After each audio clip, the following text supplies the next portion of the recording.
Recipe today, French toast. Hey guys, welcome to Date Night Cook.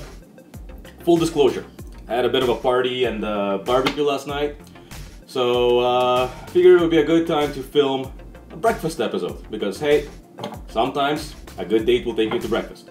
I love making French toast. It's like dessert for breakfast, and this recipe is super simple. All you need: some nice crusty French bread, a few eggs, and luckily we did have that party yesterday, so we got some brandy. And if you didn't have a party, grab this. Trust me, it's gonna make it better. I like to use some strawberries. You can use any other kind of fresh fruit or anything like that to help make it pretty. And of course, what French toast would it be? Well, some maple syrup and some whipped cream. This goes fantastically well with the mimosa with the bread. Here's a little pro tip for you. Instead of trying to cut it here when you have these little slits on it on top and your knife's gonna catch it and try to rip it, flip it upside down, put it down on the soft side. This will make it a lot easier for you to cut. And all you want to do here is cut off the end. You don't really need that. Do save it for whatever you can. And for the slices themselves, you don't want to go too thick. You go too thick, and then the egg mixture will not penetrate the bread. And all you will have is simply dry piece of bread surrounded by some egg. So about this size right here, about 3/4 of an inch. If this is just the two of you, you may not need this much bread, but I do have a few friends staying over, so they'll appreciate it. Egg mixture, simple as can be. Just crack a few eggs in a nice big white container.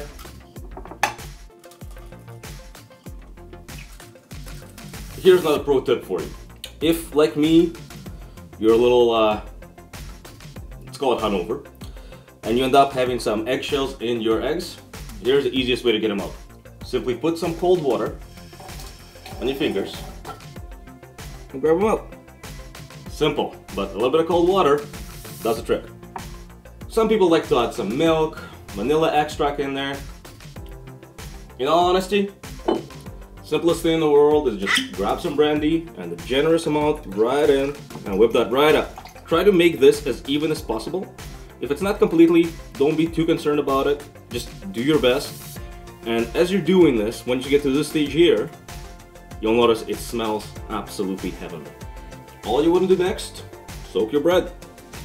Put your piece in, flip it upside down, and let it sit there for a few minutes. What you want is you want that mixture to start sipping into the bread itself.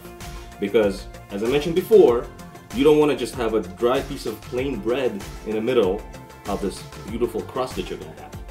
While that's soaking, get your heat on. Everybody's stove's a little bit different, and you'll need to play around with the heat a little bit. What you're going for is a bit of a lower heat because you want to cook this evenly. You don't want to cook the outside and then have the inside being raw egg. That's dangerous. Get some oil in your pan. At this point, the bread should be nice and soaked through.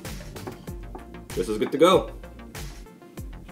You can keep it right next to your frying pan, that way you don't need to carry the soaking toast over the entire countertop. But simply goes right in, and you let that cook. And while you're cooking one, it's a good time to toss the other one in and get that one soaking, ready to go next.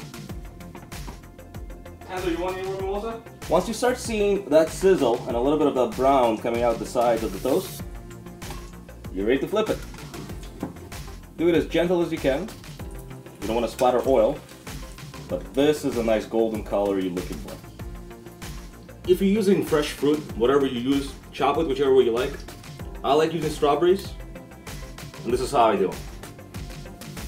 Just chop it nice and thin, not all the way through the strawberry, just as close to the stem as you can possibly get.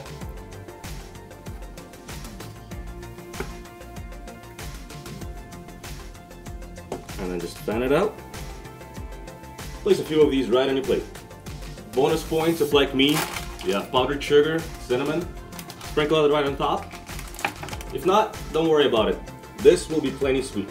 For whipped cream, I just like to make little florets like so, right next to it.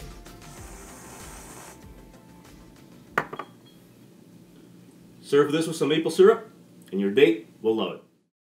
French toast. Please like and share this video.